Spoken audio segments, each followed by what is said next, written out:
নমস্কার বন্ধুরা, তোমরা সবাই কেমন আছো? সমাজ লাইফস্টাইলে তোমাদের অনেক অনেক ভালোবাসা। আজকে শুক্রবার আর এখন বেলা 12টা মতন বাজে। সকালবেলা আলু পেঁয়াজ ভাজা করে ফেলেছি, ডাল আছে, ভাত হবে। আর আজকে যেই রান্নাটা করব সেটার রেসিপিটা তোমাদের সঙ্গে শেয়ার করব। আজকে বিশেষ কোনো কিছু রান্নাবান্নার ঝামেলা নেই। আর গতকাল তো বৃহস্পতিবার ছিল, কর্তামশাই অফিস ট্যুর থেকে ফেরার পথে না আম নিয়ে এসেছিল। আর আমগুলোকে জলে ভিজিয়ে রেখেছিলাম। তারপর তো চলে গেছিলাম শ্রীমতীকে নিয়ে চোখের ডাক্তারখানায়।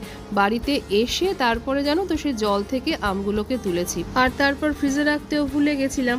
আজকে সকালে দেখছি এই 3টে আমের মধ্যে দেখো এরকম এই 3টে আমই কিন্তু নষ্ট হয়ে গেছে। এই আমটা মনে হলো যেন নষ্ট, এখন তোমাদেরকে দেখাতে গিয়ে আর খুঁজেই পাচ্ছি না যে কোথায় নষ্ট।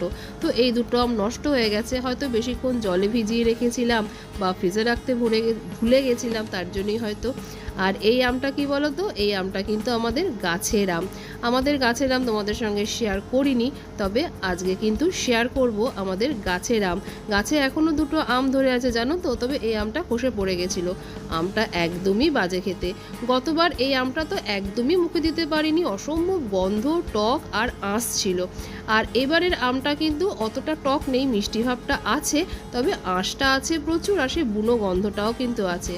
কিন্তু গাছের ফল তো, ঠাকুরের কাছে দেওয়া হয়েছিল পুজোতে, আর সেটাই প্রসাদ করে এখন সবাই এই এক টুকরো করে খাচ্ছি। এ দেখো ফ্ল্যাশ লাইটটা অফ করাতে রঙটা কিন্তু ঠিক এই রকম লাগছে। আর হয়েছিল জানো তো, এই 6টা কি 7টা মতন আম হয়েছিল। নীল ষষ্ঠীর সময় দুটো কাঁচা আম পাড়া হয়েছিল। মা সেই কাঁচা আম দুটোকে নীল ষষ্ঠীর দিন ঠাকুরের কাছে দিয়েছিল। আর এখন বাকি আমগুলোকে পাকিয়ে আমরাই খাচ্ছি। তবে ছেলেরা বলতে আমার কর্তামশাই তো একদমই খাবে না, সে হিমসা করে ল্যাংড়া আম ছাড়া খায় না। আর তাছাড়া এটা যেহেতু একদমই পেকে কেরকম গেলা হয়ে গেছে, আমার কর্তামশাই তো খাবেই না। দাদা হয়তো এক টুকরো খাবে, তবু আর আমার শ্রীমতী তো ছোবেই না। আর খাওয়ার মধ্যে আমি, মা আর দিদি আমরাই খেয়েছি। আর চলো, যে বললাম আলু পেঁয়াজ ভাজা হয়ে গেছে। আর কি হয়েছে দেখো, কালকে তো সেই বিকেল থেকে বৃষ্টি হয়েই চলেছে, কন্টিনিউ বৃষ্টিতে তো বাইরেটা একদম ভেজা ভেজা হয়েছিল। আর আমার এই স্ল্যাবটাতে তো দেখেছো আমি এই পেপারগুলো পেতে রাখি। বাড়িতে যখন এসেছি, মানে শ্রীমতীকে চোখের ডাক্তার দেখিয়ে যখন ফিরছি, তখন দেখি এই পেপারগুলো একদম ভিজে রয়েছে। মাকে জিজ্ঞাসা করলাম এখানে কি জল পড়েছিল, আমরা না থাকলে মা তো তখন চা করে। তো মা বললো না কিছু হয়নি, জল টল কিছুই পড়েনি। তো তখন ভাবলাম এখানে ড্যাম ধরেছে। ভাবো রান্নাঘরটা কিভাবে ড্যাম ধরে থাকে। এটা আমার দোতলার রান্নাঘর, তারপরেও এই অবস্থা। আর কি করার, ওই কাগজগুলোকে তুলে ফেলেছি, আর পাতবো না। ইচ্ছা আছে এবারে এখানে টেবিল ক্লথ পাতবো। দেখা যাক সেখানেও আবার কদ্দূর কি হবে। আসলে এই কাগজগুলো পাতা থাকলে কি এই ড্যাম্পের এই জলগুলো সোক করে, জাগিয়ে যা হওয়ার হবে তখন। আর যে বললাম একটা রেসিপি তোমাদের সঙ্গে শেয়ার করব, আজকে করব চিংড়ি মাছের মালাইকারি। আমি কিভাবে করি সেটাই তোমাদের সঙ্গে শেয়ার করব। তবে মাছগুলো কিন্তু বেশ বড় বড়। খুব ইচ্ছে ছিল জানো তো, এগুলোকে কাঠি গুজে বেশ সুন্দর করে যেরকম দেখায় না, বা সবাই যেরকম করে, বা অনুষ্ঠান বাড়িতে হয় যে কাঠি গুজে চিংড়ি মাছগুলো যেরকম ঠিক বড় থাকে ভাজার পরও কিন্তু ওরকমই থাকবে, বেশ গোটা গোটা পড়বে, কোনো গুটিয়ে যাবে না, বেশ ভালো লাগবে। আর আমার শ্রীমতীর অবস্থা দেখো, ও দেখাতে বলছে ওর প্যান্টের মধ্যে লেখা আছে BMW। এবারে যেই বললাম যে চল তোর মুখটা দেখাই, ও কিন্তু গুটি গুটি করে সরে গেল, ও চলে গেল ঘরে চলে গেল। কিছুতেই মুখ দেখাবে না, কিন্তু ওর হাতের নানান কারুকার্য, পায়ের কারুকার্য এগুলোই দেখাবে। আর চলো মালাইকারির জন্য তো যেটা একদম দরকার সেটা হলো নারকেল। চলো নারকেলটাকে কুড়িয়ে নিই। নারকেলটা আমার একদমই কোরানো নেই, আর নারকেলটা ফাটানোও নেই। এই যে মুখের এই ছোবাটা, এটা কিন্তু আমি ফেলবো না, এটা আমি গাছের কাজেই লাগিয়ে দেবো। আগেও একটা নারকেল ফাটিয়েছিলাম, আর সেটার ওই যে ছোবাটা দেখালাম ওখানে জমিয়ে রেখেছিলাম। আর এবারে চলো এটাকে ওর মধ্যে রেখে দেবো। আর যেহেতু এটা রান্নাঘরে রেখেছি, এঁঠো কাটা কার মধ্যে কি ছোঁয়াছানি লেগে গেছে, তাই আর ঠাকুরের কাজে লাগালাম না। আর যেদিনকে একদম নিরামিষভাবে রেখে দিই, সেগুলো কিন্তু ঠাকুর ঘরে রেখে আসি। আর এগুলো এখন কিন্তু আমি রাখবো গিয়ে একদম জমাবো, তারপরে টবে বা গাছের কোনো গোড়ায় সেগুলোকে দিয়ে দেবো। আর এখন করব সবচেয়ে বড়, আমার জীবনের সবচেয়ে বড় জীবনের জটিল কাজ, সেটা হলো নারকেল ফাটানো। কেন বললাম, আমি নারকেল ফাটালে সেটা কখনোই সমানভাবে ভাগ হয় না। দাঁড়াও চলো আগে জায়গাটাকে পরিষ্কার করে নিই। আমি নারকেল ফাটালে কোনো দিনই নারকেলটা সমান দু টুকরো হয় না। দেখা যাক আজকে কি হয়। আমার কিন্তু একটা টুকরো এমন ছোট আর একটা টুকরো এমন বড় হয় যে কোড়াতে কিন্তু বেশ অসুবিধা হয়। তবে দেখা যাক, ভাগ্য কিন্তু আজকে মনে হলো আমার সঙ্গে একটু হলেও সাথ দিয়েছে। একেবারে সমান না হলেও কিন্তু একেবারে অসমান হয়নি, মানে আমি যে কোনো একটা টুকরো নিয়ে কিন্তু পোড়াতে ঠিক পারবো। এই যে আমার ডান হাতেরটা হয়েছে ছোট টুকরো আর বাঁ হাতেরটা হয়েছে কিন্তু বড় টুকরো। জানি না তোমরা বুঝতে পারলে কিনা, তবে অসুবিধা নেই, আমি পোড়াতে পারবো। আর এক এক সময় তো এমন ছোট বড় হয় যে পোড়াতে গিয়ে আমি হিমশিম খেয়ে যাই। তবে এই বড় টুকরোটা এখন কোড়াবো না, আর ছোট টুকরোটা নিয়েই আমি কোড়াবো, যেটা রান্নার কাজে লাগিয়ে দেব, মানে আজকে মালাইকারিটা করব। আর বড় টুকরোটা কুড়িয়ে আমি কিন্তু ডিপ ফ্রিজে রেখে দেবো। নারকেল কুড়িয়ে যদি সেটা ডিপ ফ্রিজে রেখে দেওয়া হয় তবে সেটা কিন্তু বেশ অনেক দিন ভালো থাকে।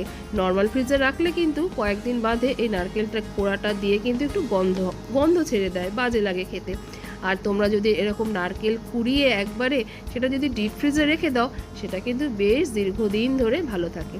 আর চলো, এই যে ছোট টুকরোটা আমি সম্পূর্ণ কুড়িয়ে নিয়েছি, আর নারকেলটা হলো ততোধিক বাজে, এতটুকুনি তেল নেই, কোনো মিষ্ট ভাব নেই। আমাদের এখানকার নারকেলগুলো জানো তো এরকমই। যদিও কখনো কালে ভদ্রে খুব ভালো নারকেল পাই, তাহলে তো আমরা নিজেদেরকে খুব ভাগ্যবান মনে করি। আর এই বাজে নারকেলগুলোই কিন্তু আমরা 50 টাকা 60 টাকা এইভাবেই কিনে থাকি। আর নারকেল ভালো হোক কি খারাপ হোক, মালাইকারি তো আর নারকেল ছাড়া চলবে না। হ্যাঁ, ভালো নারকেল হলে রান্নার স্বাদ হবে ভালো, আর খারাপ নারকেল হলে ওই আর কি। ঠিক আছে, চলে যায়, চলো। তো চলো, কড়াইতে কিন্তু আমি সর্ষের তেল দিয়ে নিয়েছি, আর এবারে চিংড়ি মাছগুলোকে আমি ভেজে নেব। খুব হালকা করে ভাজবো, তার কারণ আমরা সবাই জানি চিংড়ি মাছ বেশি ভাজলে কিন্তু শক্ত হয়ে যায়। আর আমি কিন্তু চিংড়ি মাছ যেই রান্নাতেই দিই না কেন ভাজি না, কিন্তু আজকে যেহেতু মাছটার সাইজটা অনেকখানি বড়, তাই কিন্তু আমি এটাকে খুব হালকা হাতে ভেজে নেব। আর এদিকে মালাইকারিতে আমি কিন্তু দেব একটা মিডিয়াম সাইজের পেঁয়াজ, কয়েকটা রসুন, আর নিয়েছি কয়েকটা কাঁচা পাকা লঙ্কা। এগুলো কিন্তু আমি পেস্ট করে নেব। আর দেখো, চিংড়ি মাছগুলোকে কি সুন্দর কড়াইতে যেই দিয়েছি, গরম তেলে দিয়েছি, আর সুন্দর গুটিয়ে গেছে।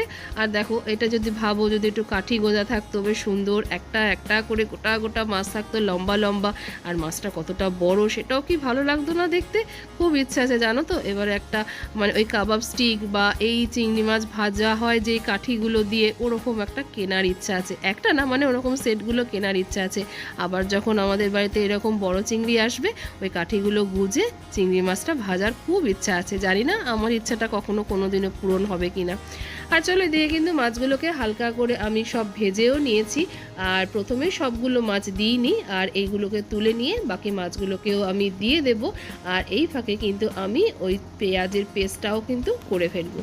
আর দেখো, এই যে আমার সব মাছগুলো কিন্তু ভাজা হয়ে গেছে, আর মাছটা দিয়ে না জলও ছেড়েছে। এই একটা বিরক্ত লাগে চিংড়ি মাছ ভাজতে গেলে, যতই তুমি গরম তেলে দাও না কেন, চিংড়ি মাছ দিয়ে কিন্তু জল ছাড়বেই ছাড়বে।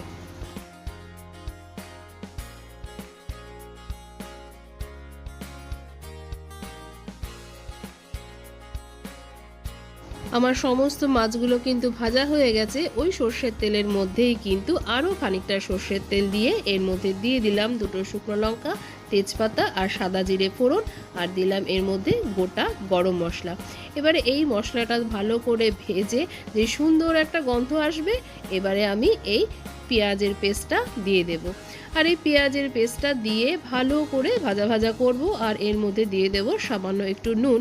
আর এই যে এই মিক্সিং জারের মধ্যে যেটুকুনি মশলা লেগে আছে, এর মধ্যে খানিকটা জল দিয়ে সেই জলটা দিয়ে কিন্তু মশলাটাকে কষিয়ে দেব।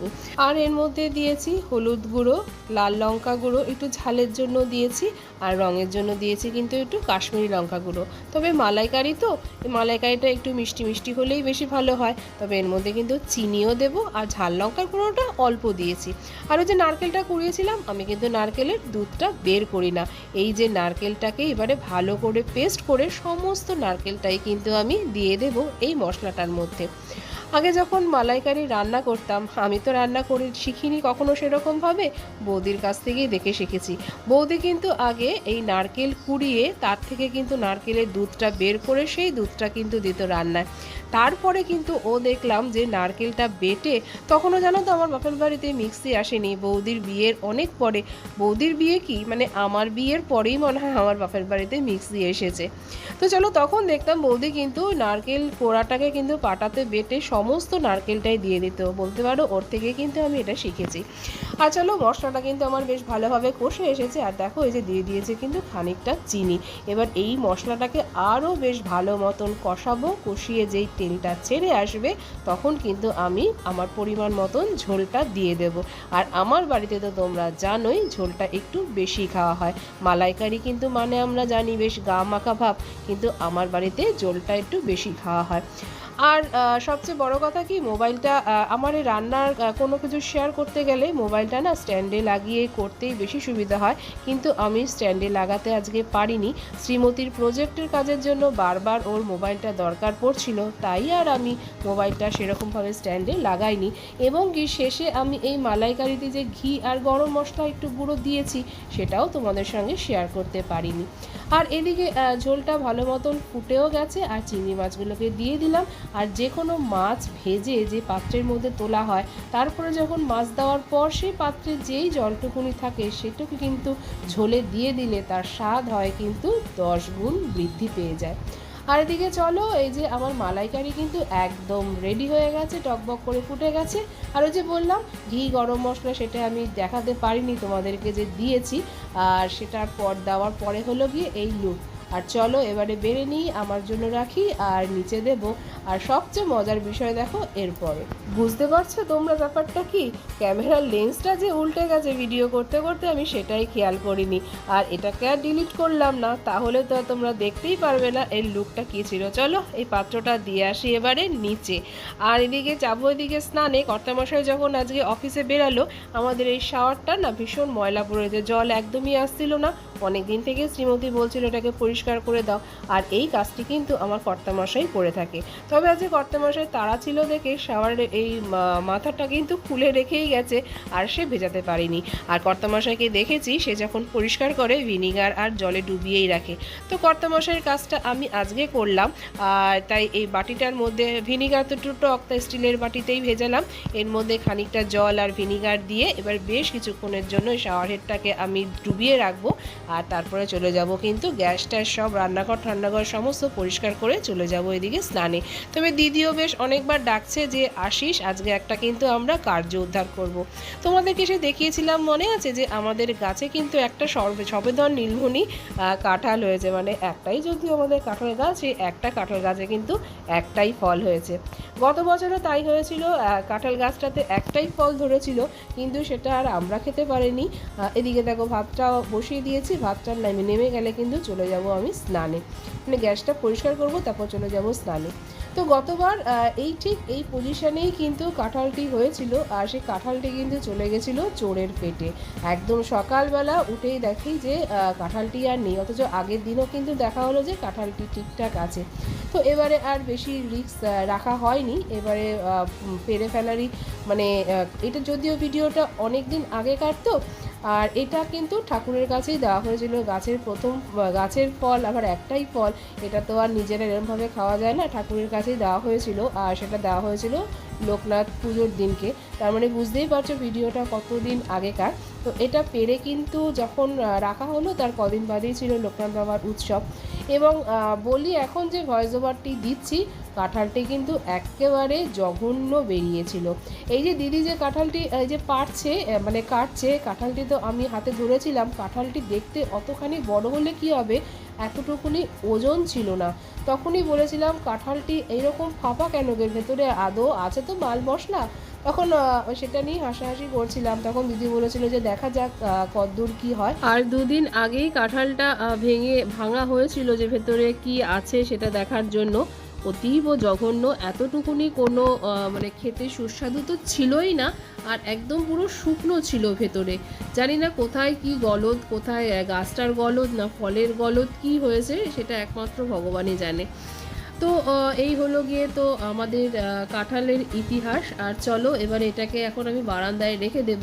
আর তোমাদেরকে তখন তো বললাম আমাদের গাছের আমটা শেয়ার করব, আর এই ভিডিওটা যে অনেক আগে সেটা তোমরা এতদিনে তো বুঝতেই পেরে গেছো। চলো আমাদের আম গাছটা তোমাদের দেখাই, এখনও কিন্তু গাছে দুটো আম রয়ে গেছে। তো চলো ওই যে দূরে দেখো এই যে এই দুটো আম রয়ে গেছে, এবারে এই দুটোকেও পেরে ফেলা হবে। তাহলে মোটামুটি এবছরের মধ্যে এবছরের মতন আমাদের বাড়ির আম আর কাঁঠাল শেষ হলো। আর যা যা গাছপালা আছে একদিন তোমাদেরকে শেয়ার করব। তবে দিদির কিন্তু একটা সুন্দর গাছ দিদির বন্ধু দিয়েছিল দিদিকে ড্রাগন গাছ, যেটা এখন সব বাড়িতেই সবাই মোটামুটি চাষ করছে। তা দিদির এটা এক বন্ধুর কাছ থেকে উপহার পাওয়া, খুব যত্ন সহকারে দিদি এটাকে লালন পালন করছে। জানি না কি আছে আমাদের ভাগ্যে গাছটা, তবে দিদি এখান থেকে ডাল কেটে কেটে কিন্তু অনেকগুলো চারা করেছে। ওটা দেখতে বেশ ভালো লাগে, একদিন তোমাদের সঙ্গে শেয়ার করব। আর এখন দিদি এই ফুলের কড়িগুলোকে তুলে নিক, না হলে তো কালকে সকালবেলা কিছুই পাওয়া যাবে না। আর আমিও ভিডিওটা এখানেই রাখছি। ভিডিওটা তোমাদের কোথাও যদি ভালো লেগে থাকে তো ভালোবেসে একটা লাইক করে দিও, কমেন্ট করে জানিও ভিডিওটা তোমাদের কেমন লাগলো। একটু যদি বেশি ভালো লাগে তো আমার চ্যানেলটিকে সাবস্ক্রাইব করে আমার পাশে থেকে যেও। তোমরা সবাই ভালো থেকো, সুস্থ থেকো, সাবধানে থেকো। আবার দেখা হবে তোমাদের সঙ্গে অন্য আরেকটি নতুন কোনো ভিডিওর সঙ্গে।